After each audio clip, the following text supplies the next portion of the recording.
लोग electric current का जो टॉपिक देख चुके हैं, सर्किट के लिए किरचॉफ्स लॉ, और इसका एप्लीकेशन हम लोग देखे थे व्हीटस्टोन ब्रिज में।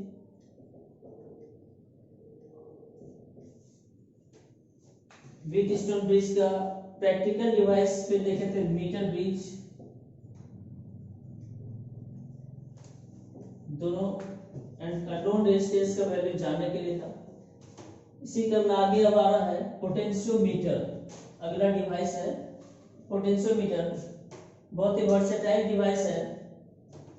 इसका बहुत सारा यूज है। जैसे आप चाहेंगे तो इससे किसी भी सेल का ईएमएफ पता कर सकते हैं या किसी सेल के इंटरनल रेजिस्टेंस को पता कर सकते हैं। लेकिन हम लोग बात करेंगे जब पोटेंशियोमीटर का, तो हम लोग को पहले बात कर लेंगे कि पोटेंशियोमीटर का प्रिंसिपल क्या है,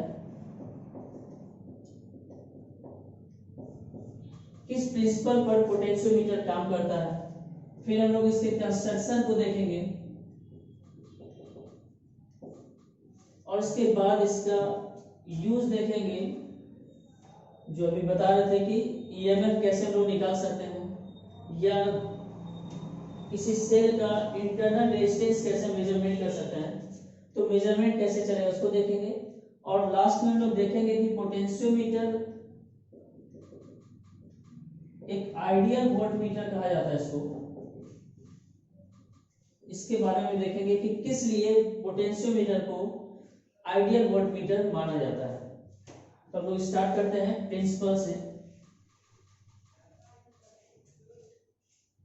पोटेंशियोमीटर जो डिवाइस है, इसका प्रिंसिपल है, वर्किंग प्रिंसिपल है कि potential difference across any portion of a uniform wire. यहाँ हम लोग बात कर रहे हैं वायर का कैसा, तो यूनिफॉर्म करने का मतलब है कि वायर के लेंथ के लॉन्ग थ्रू आउट उसका क्रॉस सेक्शन एरिया सेम हो, यूनिफॉर्म थिकनेस का wire is directly proportional to the length of that portion. अगर हम बात करें किसी भी वायर को लेने यूनिफॉर्म थिकनेस का और इसके किसी पोर्शन का, मान लेते हम ए से बी तक के पोर्शन का बात करते हैं, पोर्शन ए बी का, तो पोर्शन ए बी के अक्रॉस पोटेंशियल डिफरेंस, प्रिंसिपल कहता है कि potential difference across any portion of a uniform wire के किसी भी पोर्शन को हम ले लें, उसके अक्रॉस यानी V A minus V B, potential difference across any portion, हम लोग पोर्शन ए बी ले रहे हैं, is proportional to, directly proportional to the length.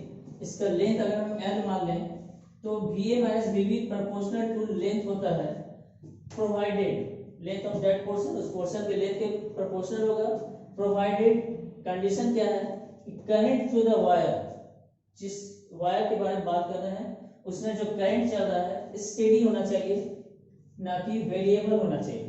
तो स्टेडी करंट के लिए प्रिंसिपल जो है कि पोटेंशियल डिफरेंस प्रोपोर्शनल होगा लेंथ के, मैथमेटिकली हम लोग इसको शॉर्ट में v यानी पोटेंशियल डिफरेंस किसी भी पोर्शन के लिए proportional to l means length of that portion. तो जिस पोर्शन के लिए पोटेंशियल डिफरेंस लेंगे उसी पोर्शन का लेंथ लेंगे, दोनों एक दूसरे के डायरेक्टली प्रोपोर्शनल होगा। जब हम इक्वलिटी का साइन लेंगे तो यहाँ कांस्टेंट k आएगा, तो v इज इक्वल टू के एल। इसको हम लोग ऐसे ही समझ सकते हैं, हम लोग जानते हैं ओम्स लॉ से v is equal to I R का फॉर्मूला था आई रो, आई रह गया, आर की जगह रो एल बाई। अब चूंकि यूनिफॉर्म वायर है तो ए सेम होगा, करंट स्टेडी है करंट भी सेम होगा, वायर एक है तो उसका रेजिस्टिविटी सेम होगा, तो भी प्रोपोर्शनल हो जाएगा लेंथ के। अगर हम ज्यादा बड़ा लेंथ का पोर्शन लेंगे तो उसके क्रॉस ज्यादा पोटेंशियल डिफरेंस होगा, अगर हम छोटा पोर्शन लेंगे तो उसके क्रॉस कम पोटेंशियल डिफरेंस होगा। यही है इसका प्रिंसिपल। अब हम लोग बात करें, इसको हम कह सकते हैं कि V बाय L कांस्टेंट है, इसको हम पोटेंशियल ग्रेडियंट भी बोल सकते हैं। यानी किसी भी यूनिफॉर्म वायर में अगर स्टेडी करंट चल रहा हो तो हम कर सकते हैं कि उसके अक्रॉस पोटेंशियल ग्रेडियंट हमेशा कांस्टेंट होता है। हम लोग देखेंगे इसका कंस्ट्रक्शन क्या है।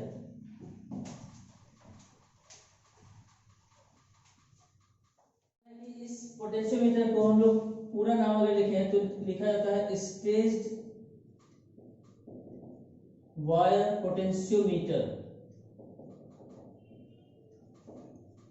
हिंदी में बोलेंगे तो तन्य स्टेज, तन्य तार विभव मापी। दरअसल इसमें एक, जैसे कि मीटर ब्रिज में हम लोग फिक्स 1 मीटर लंबाई का तार लिए थे, लेकिन पोटेंशियोमीटर में लंबाई 3-4 मीटर से लेकर के 10 मीटर तक हो सकता है। एक लंबा तार लिया जा सकता है, 10 मीटर लंबा तार तक भी लिया जा सकता है। अब तार कैसे लेना है, 10 मीटर तक अगर लेना भी है तो हम लोग क्या करेंगे, अल्टरनेट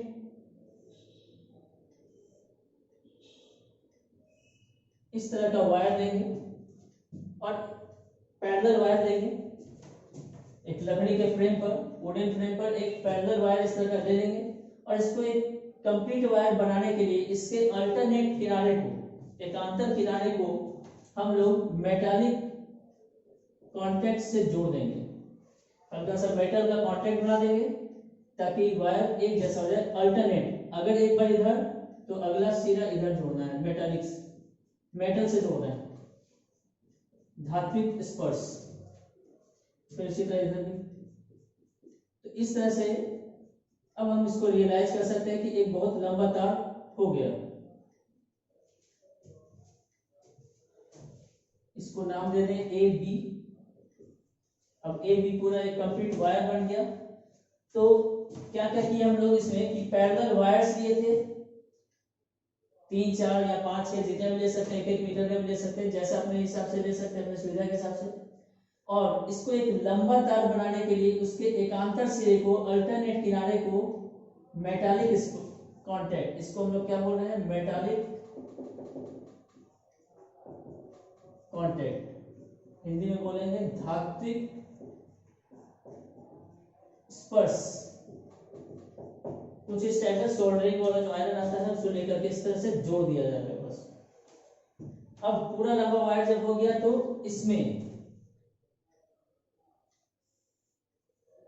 एक सेल, एक स्विच, जैसे मीटर ब्रिज में था, एक सेल रहेगा, बी मान लेते हैं बैटरी, एक स्विच के और एक रेयोस्टेट रहेगा।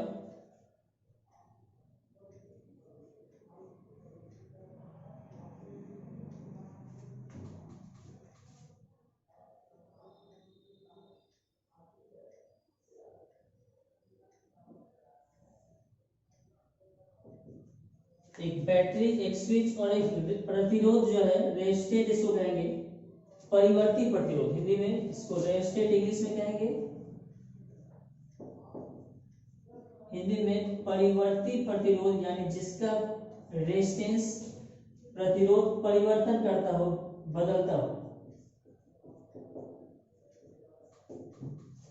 अब परिवर्ती है, वेरिएबल रेजिस्टेंस है, इस बात के लिए यहाँ पे एक एरो दिया रहेगा। अगर हम चाहे तो इस रेजिस्टेंस को इस तरह से भी दिखा सकते थे।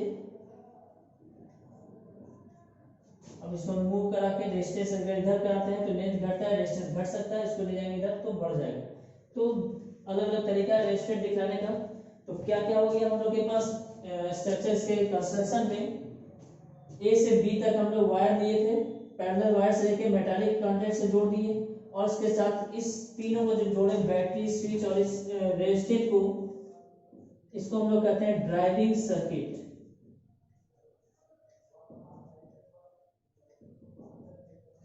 जो पोटेंशियोमीटर को ड्राइव करेगा, चलाएगा। रेजिस्टेंस इसीलिए लिया गया है ताकि इस ए बी के अक्रॉस एक फिक्स पोटेंशियल डिफरेंस बना रहे। एक्सपेरिमेंट के दौरान, प्रयोग के दौरान इस ए बी तार के बीच एक समान पोटेंशियल डिफरेंस बना रहे, कांस्टेंट पोटेंशियल डिफरेंस मेंटेन रहे, इसके लिए रेजिस्टेंस लिया जाता है। जिससे अगर घट गया रेजिस्टेंस तो हम इसको एडजस्ट करके, बढ़ा के या घटा के, अगर पोटेंशियल डिफरेंस घट गया या बढ़ गया तो इसको हम एडजस्ट करके यहाँ पे पोटेंशियल डिफरेंस को फिर से उसी जगह मेंटेन कर सकते हैं जहां से हम शुरुआत किए थे। यहाँ फिर बैटरी के बारे में बात करेगा तो बैटरी, स्ट्रॉन्ग बैटरी। अब स्ट्रॉन्ग बैटरी कहने का क्या मतलब है? स्ट्रॉन्ग बैटरी कहने का मतलब है कि इसके मदद से, इसको पोटेंशियोमीटर कहना है, इसके मदद से हम जिस सेल का, जिस बैटरी का ईएमएफ के बारे में पढ़ने जाएंगे या मेजरमेंट करेंगे, उसके ईएमएफ के बारे में जानेंगे या उसके आंतरिक प्रतिरोध इंटरनल रेजिस्टेंस के बारे में जानेंगे, उसका ईएमएफ इसके तुलना में बहुत कम होगा, यानी इसका ईएमएफ जिस सेल के ईएमएफ को हमको मेजरमेंट करना है उससे ज्यादा है, इसलिए हम इसको कहेंगे स्ट्रॉन्ग बैटरी। जैसे अगर मान लिया जाए कि हम अगर किसी 1.5 वोल्ट के बैटरी का आंतरिक प्रतिरोध जानना चाह रहे हैं, इंटरनल रेजिस्टेंस स्मॉल आर जानना चाह रहे हैं, तो हम यहाँ पर 2 वोल्ट या 3 वोल्ट 2.5 वोल्ट कुछ इस तरह का बैटरी लगाएंगे जो इसके तुलना में जिसका ईएमएफ ज्यादा हो, इसीलिए इसको हम कहेंगे स्ट्रॉन्ग बैटरी। जिसका ईएमएफ जानना है, जिसके लिए मेजरमेंट करना है, उसके तुलना में इसका ईएमएफ ज्यादा होगा, इसलिए इसको बोल रहे स्ट्रॉन्ग बैटरी। शॉर्ट में इसको हम लोग ए बी तार सीधा इस तरह से दिखाएंगे, बाकी सेल स्ट्रॉन्ग बैटरी दिखा देंगे, स्विच दिखाएंगे और रेजिस्टेंस इस तरह से भी दिखा सकते हैं, या हम इसको शॉर्ट में रेजिस्टेंस बना करके एक एरो दे देंगे जिससे पता चल गया कि वेरिएबल रेजिस्टेंस है। तो ये डिटेल फिगर हो गया।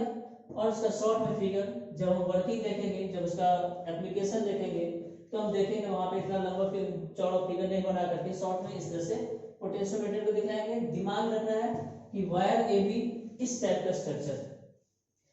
और अब बात करते हैं जो इसमें हिडन है, जो नहीं दिख रहा है, इसमें एक जैसे मीटर ब्रिज में एक जॉकी वायर होता था, उस तरह का यहाँ भी एक जॉकी वायर रहेगा जिसमें गैल्वेनोमीटर जुड़ा रहेगा।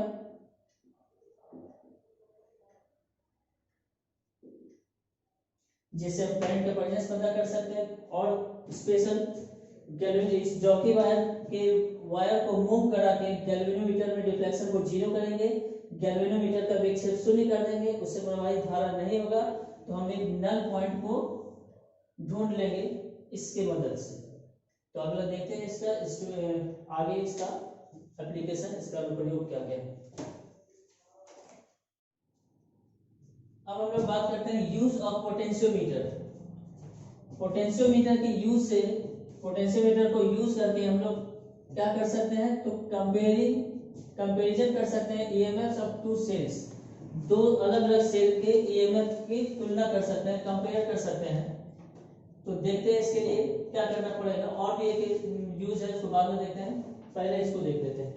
यहाँ फिगर में एक पोटेंशियोमीटर जो हम लोग देखे कंस्ट्रक्शन में, एक सिंपल डायग्राम उसके लिए बना हुआ है।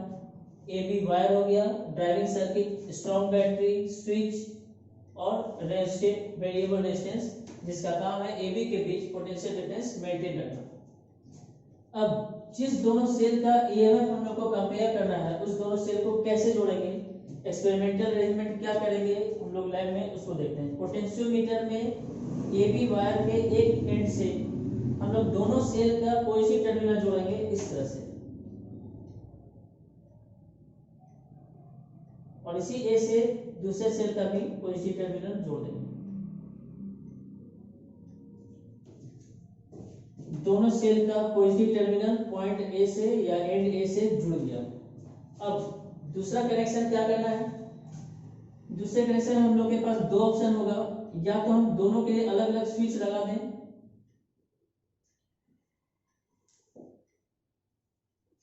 और जॉकी वायर से जोड़ के जिसमें गैल्वेनोमीटर है, एक नल पॉइंट को ढूंढेंगे और स्विच K1 मान लेते हैं, पहले सेल का ईएमएफ E1 है, दूसरे सेल का ईएमएफ E2 है। पहला स्विच E1 के रास्ते में जो स्विच है K1, E2 के रास्ते में स्विच है K2 मान लेते हैं। अब इस स्विच का काम क्या है कि जब हम E1 को यूज कर रहे हैं तो E1 को यूज करेंगे, K1 को क्लोज कर देंगे, K2 खुला रहेगा, ओपन रहेगा। अगर हम E2 को जोड़ना चाहते हैं तो इसको ओपन कर देंगे, इसको क्लोज कर देंगे। तो एक एक करके K1 को और K2 को जोड़ेंगे। इसी चीज को हम दूसरे तरीका से भी कर सकते हैं। अरेंजमेंट हम 2 अलग अलग स्विच की जगह एक 2 वे स्विच ले सकते हैं, जिसका कंस्ट्रक्शन कुछ इस टाइप का स्कीमेटिक डायग्राम इस तरह का होगा, जिसमें हम देख सकते हैं कि अगर हम चाहें तो एक वायर यहाँ जोड़ के रखेंगे तो E1 से कनेक्शन हो जाएगा, और जैसे इस वायर को यहाँ से हटा करके इस तरफ जोड़ देंगे तो E2 से कनेक्शन हो जाएगा। तो एक समय पे कोई एक ही सेल जुड़ा रहेगा, या तो E1 या तो E2, और यहाँ जो स्विच है इस तरह बनाए हम लोग। टू वे स्विच है।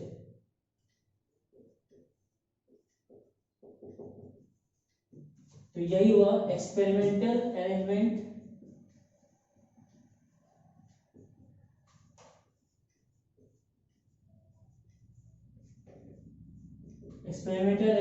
for the purpose of comparison of EMF of two cells। तो इस तरह से जब हम लोग अरेंजमेंट कर लेंगे, अब हम लोग काम क्या करेंगे उसको देखते हैं। मान लेते हैं हम जब E1 को जोड़ दिए सर्किट से, जब E1 जुड़ जाएगा सेल E1, उस समय इस जॉकी वायर को AB पे मूव कराएंगे और इसके लिए एक नल पॉइंट हम लोग प्राप्त कर लेंगे। मान लेते हैं नल पॉइंट N पर है।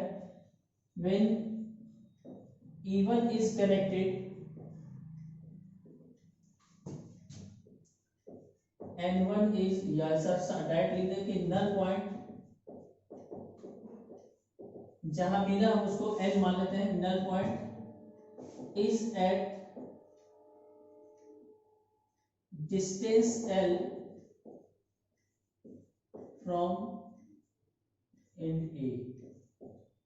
मान लेते हैं कि जब E1 को हम जोड़े तो नल पॉइंट किनारे A से एंड A से L डिस्टेंस पर मिला। तो अब देखते हैं अगर यहाँ से L1 डिस्टेंस पर मिला E1 के लिए L1 पे, उसी तरह जब E2 के लिए बात करेंगे तो E2 के लिए हम लोग मानेंगे L2 पर। अब देखते हैं क्या कहता है कि होना चाहिए। चूंकि नल पॉइंट है, नल पॉइंट का मतलब यहाँ पर गैल्वेनोमीटर करंट जीरो दिखलाएगा। करंट जीरो होने का मतलब है कि इस पॉइंट का यहाँ का पोटेंशियल डिफरेंस और यहाँ का पोटेंशियल डिफरेंस, दोनों जगह का पोटेंशियल डिफरेंस है। इस पॉइंट का पोटेंशियल और इस पॉइंट का पोटेंशियल सेम हो गया। अगर पोटेंशियल डिफरेंस रहेगा तो करंट फ्लो करेगा। तो करंट का फ्लो नहीं करना, गैल्वेनोमीटर का डिफ्लेक्शन जीरो होना, इस बात को इंडिकेट करता है कि यहाँ का पोटेंशियल यहाँ के बराबर हो गया।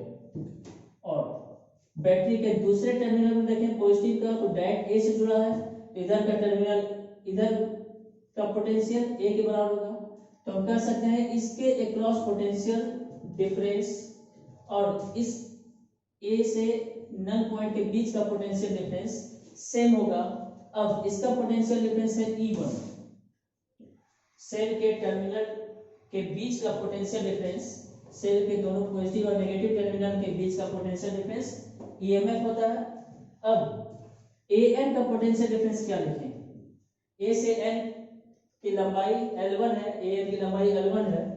तो हम लोग अभी पोटेंशियोमीटर के प्रिंसिपल में देख रहे थे कि L के करस्पॉन्डिंग पोटेंशियल डिफरेंस था V is equal to KL। तो L1 के करस्पॉन्डिंग पोटेंशियल डिफरेंस हो जाएगा KL2, मतलब यहाँ का पोटेंशियल डिफरेंस यहाँ का पोटेंशियल डिफरेंस सेम हो गया, इसीलिए डिफ्लेक्शन जीरो है। तो हम इक्वेशन हम लोग के पास हो गया E1 के लिए, E1 is equal to KL1। ध्यान देना है L1 क्या है? L1 है position of null point from end A when E1 is connected. उसी तरह जब हम same,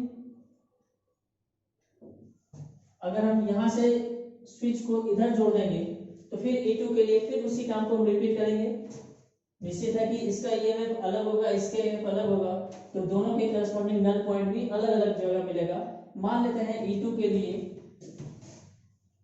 for E2 null point का पोजीशन L2 है मान लेते हैं। तो इसके लिए इक्वेशन क्या तैयार होगा? E2 is equal to KL2। दोनों को अगर हम डिवाइड करें तो हम लोग के पास इक्वेशन होगा E1 by E2 is equal to L1 by L2। और हम लोग एक्सपेरिमेंट से जब हम काम करेंगे तो देख लेंगे L1 ज्यादा है या L2 ज्यादा है, इस सेल के लिए नल पॉइंट नजदीक मिलता है या इस सेल के लिए। तो दोनों का कंपैरिजन करेंगे, लेंथ का, नल पॉइंट का, डिस्टेंस का, पोजीशन का। तो हम कह सकते हैं जिसके लिए नल पॉइंट ज्यादा डिस्टेंस पे मिला उसका EMF ज्यादा होगा, जिसके लिए नल पॉइंट A से कम दूरी पे मिला उसका EMF कम होगा। इस तरह से हम दोनों सेल के EMF को कंपेयर कर सकते हैं, किसका EMF ज्यादा है किसका EMF कम है। ध्यान यहाँ देना है कि जिस दोनों सेल के लिए हम लोग काम कर रहे हैं उस दोनों सेल के EMF से ड्राइविंग सर्किट का जो सेल है, जो बैटरी है, उसका EMF इस दोनों सेल की तुलना में ज्यादा होना चाहिए। कंस्ट्रक्शन में बात किए थे स्ट्रॉन्ग बैटरी का। इक्वेशन हम लोग के पास है हम लोग इससे कंपेयर कर सकते हैं। कंपैरिजन के बाद एक बात और है, अगर हम लोग को एक सेल का ईएमएफ पता हो, मान लेते हैं E2 पता है, एक्सपेरिमेंट से हम L1 L2 निकालेंगे तो E1 भी एक अननोन ईएमएफ को भी हम लोग जान सकते हैं। अगर दोनों अननोन है तो कंपेयर कर सकते हैं, अगर एक नोन है तो दूसरे का हम लोग डिटरमिन कर सकते हैं। इस इक्वेशन से एक्सपेरिमेंट करके सिर्फ L1 L2 रिकॉर्ड करना है, नल पॉइंट का पोजीशन, और एक्सपेरिमेंट करके कंपैरिजन या किसी एक सेल का ईएमएफ जान सकते हैं।